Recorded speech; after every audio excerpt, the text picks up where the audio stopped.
यीशु मसीह का अनुसरण दैनिक भक्तिपूर्ण पाठ आस्था प्रश्न व उत्तर देहधारी परमेश्वर के कार्य और आत्मा के कार्य के बीच अंत। मूसा ने कहा, मुझे अपना तेज दिखा दे। उसने कहा, मैं तेरे सम्मुख होकर चलते हुए तुझे अपनी सारी भलाई दिखाऊंगा और तेरे सम्मुख यहोवा नाम का प्रचार करूंगा। और जिस पर मैं अनुग्रह करना चाहूँ उसी पर अनुग्रह करूंगा और जिस पर दया करना चाहूँ उसी पर दया करूंगा। फिर उसने कहा, तू मेरे मुख का दर्शन नहीं कर सकता, क्योंकि मनुष्य मेरे मुख का दर्शन करके जीवित नहीं रह सकता। और यहोवा सीनै पर्वत की चोटी पर उतरा और मूसा को पर्वत की चोटी पर बुलाया और मूसा ऊपर चढ़ गया। तब यहोवा ने मूसा से कहा, नीचे उतर के लोगों को चेतावनी दे, कहीं ऐसा न हो कि वे बाड़ा तोड़ के यहोवा के पास देखने को घुसें और उनमें से बहुत से नष्ट हो जाएं।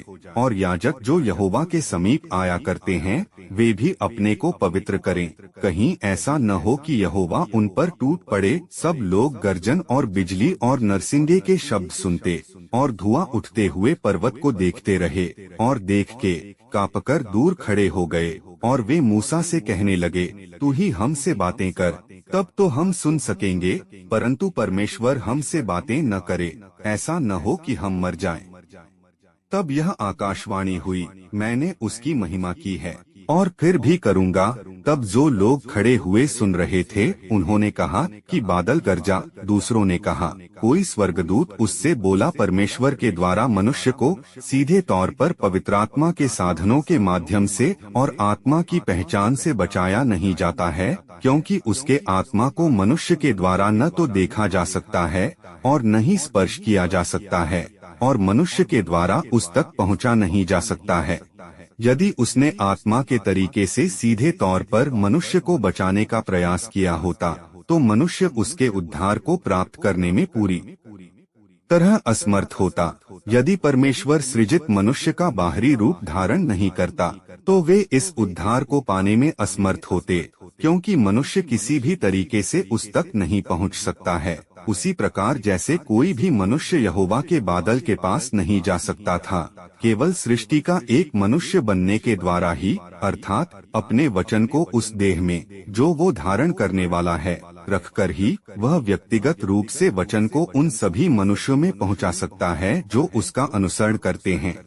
केवल तभी मनुष्य स्वयं उसके वचन को सुन सकता है, उसके वचन को देख सकता है, उसके वचन को ग्रहण कर सकता है और इसके माध्यम से पूरी तरह से बचाया जा सकता है। यदि परमेश्वर देह नहीं बना होता तो कोई भी शरीर युक्त मनुष्य ऐसे बड़े उद्धार को प्राप्त नहीं कर पाता और न ही एक भी मनुष्य बचाया गया होता। यदि परमेश्वर का आत्मा सीधे तौर पर मनुष्य के बीच काम करता तो पूरी मानवजाति खत्म हो जाती या शैतान के द्वारा पूरी तरह से बंदी बनाकर ले जाई गई होती, क्योंकि मनुष्य परमेश्वर के साथ संबद्ध होने में पूरी तरह असमर्थ रहता। प्रथम देहधारण यीशु की देह के माध्यम से मनुष्य को पाप से छुटकारा देने के लिए था, अर्थात उसने मनुष्य को सलीब से बचाया, परंतु भ्रष्ट शैतानी स्वभाव तब भी मनुष्य के भीतर रह गया था। दूसरा देहधारण अब और पाप बलि के रूप में कार्य करने के लिए नहीं है, परंतु उन्हें पूरी तरह से बचाने के लिए है जिन्हें पाप से छुटकारा दिया गया था। इसे इसलिए किया जाता है ताकि जिन्हें क्षमा किया गया उन्हें उनके पापों से दूर किया जा सके और पूरी तरह से शुद्ध किया जा सके और वे स्वभाव में परिवर्तन प्राप्त कर शैतान के अंधकार के प्रभाव को तोड़कर आजाद हो जाएं और परमेश्वर के सिंहासन के सामने लौट आए। केवल इसी तरीके से ही मनुष्य को पूरी तरह से पवित्र किया जा सकता है। व्यवस्था के युग के अंत के बाद और अनुग्रह के युग के आरंभ से परमेश्वर ने उद्धार के अपने कार्य को शुरू किया जो अंत के दिनों तक चलता है, जब वह विद्रोहशीलता के लिए मनुष्य के न्याय और ताड़ना का कार्य करते हुए मानवजाति को पूरी तरह से शुद्ध कर देगा। केवल तभी वो अपने उद्धार कार्य का समापन करेगा और विश्राम में प्रवेश करेगा। इसलिए कार्य के 3 चरणों में परमेश्वर स्वयं मनुष्य के बीच अपने कार्य को करने के लिए मात्र 2 बार देह बना। ऐसा इसलिए है क्योंकि कार्य के 3 चरणों में से केवल एक चरण ही मनुष्यों की उनकी जिंदगियों में अगुवाई करने के लिए है, जबकि अन्य 2 चरण उद्धार के कार्य हैं।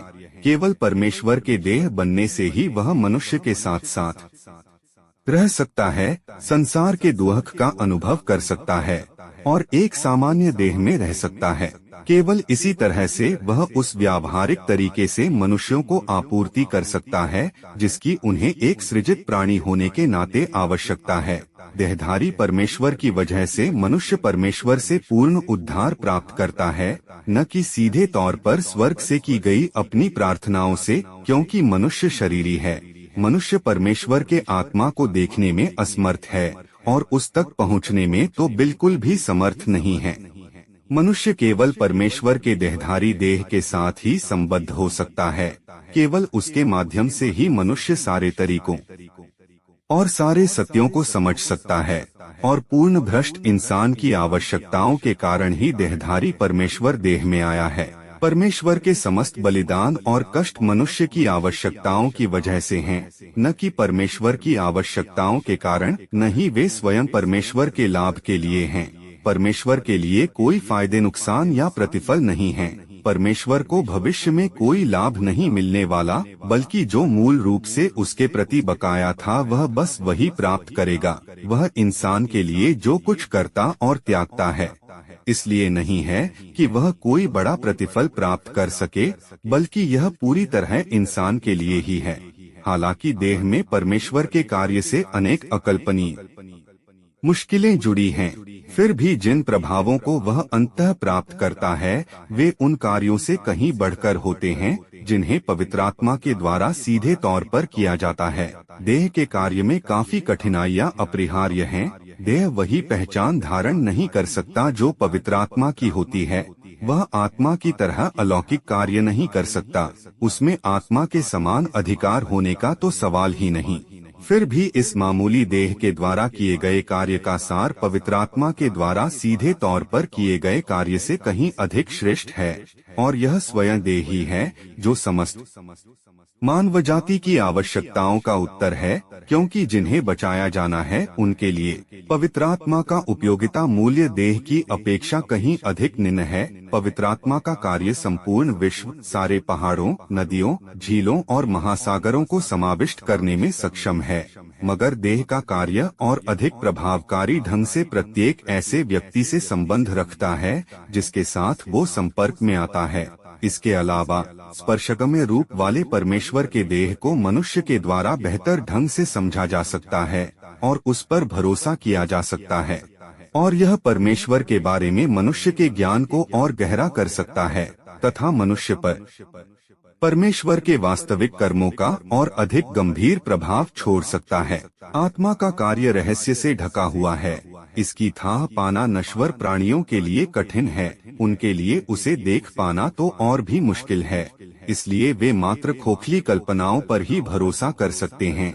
लेकिन देह का कार्य सामान्य है और वास्तविकता पर आधारित है। उसकी बुद्धि कुशाग्र है और एक ऐसी सच्चाई है जिसे इंसान अपनी आँखों से देख सकता है। इंसान परमेश्वर के कार्य की बुद्धि का अनुभव व्यक्तिगत रूप से कर सकता है।